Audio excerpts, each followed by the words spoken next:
Познакомились летом 2018 года.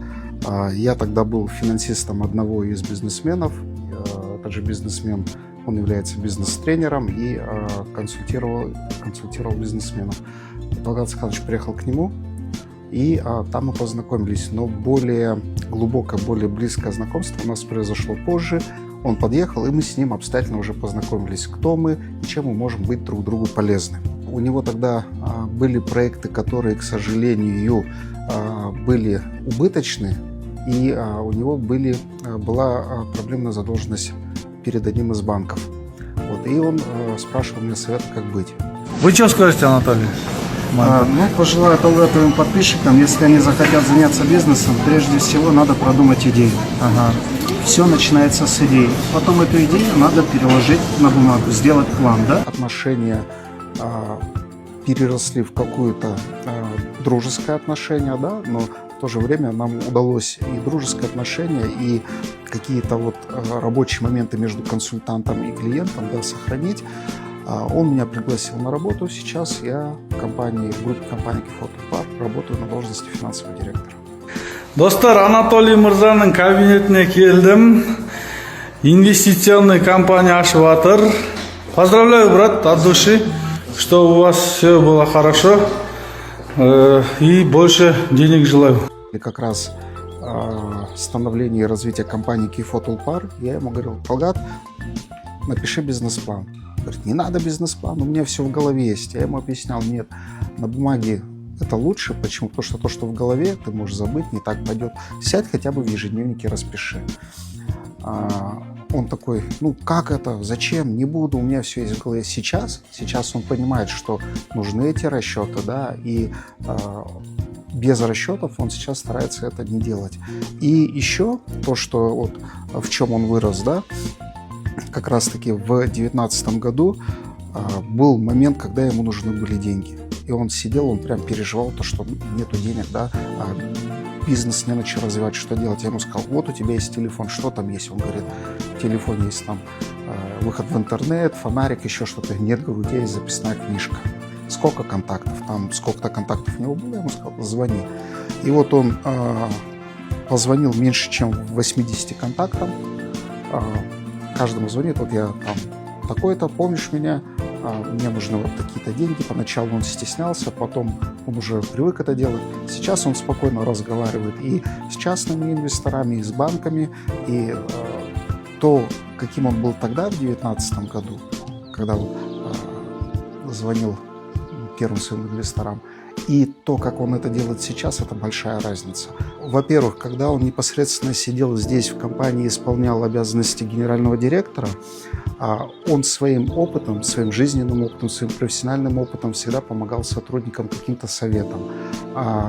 Кроме этого, он запускал образовательный менторский курс «Карикет».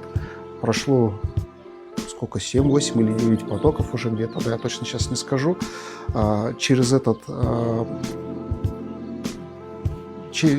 ресурсы Карикета, да, он также передавал свой опыт, знания, да, там, бизнесменам, которые в этом нуждались.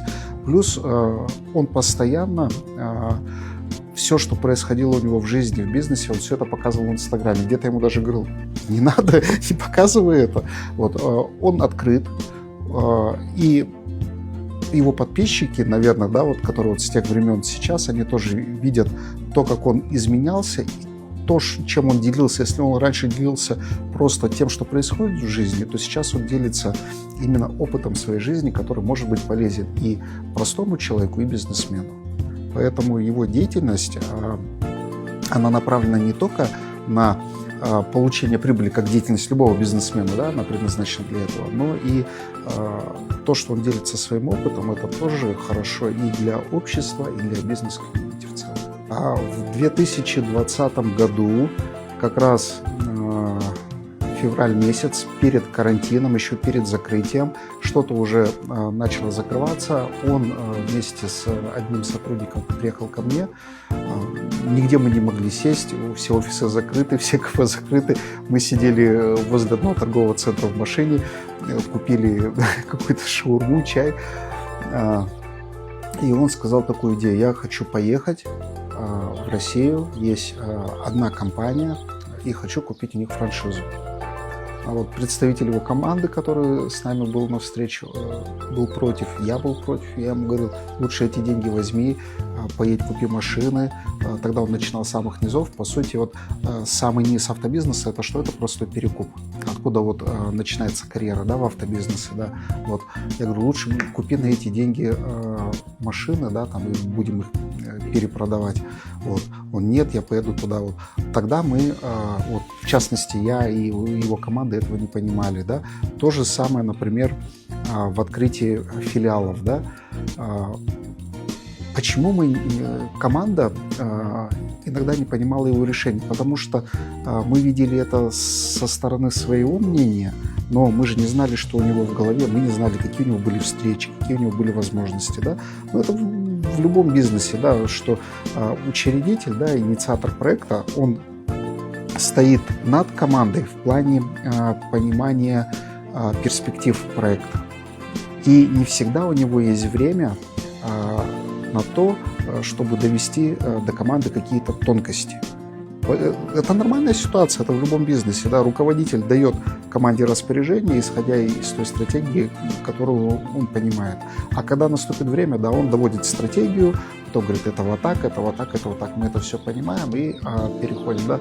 Книга для меня – это именно тот живой инструмент, который может хорошо передать чувство автора, чувство инициатора, да, какого-то проекта и его мысль.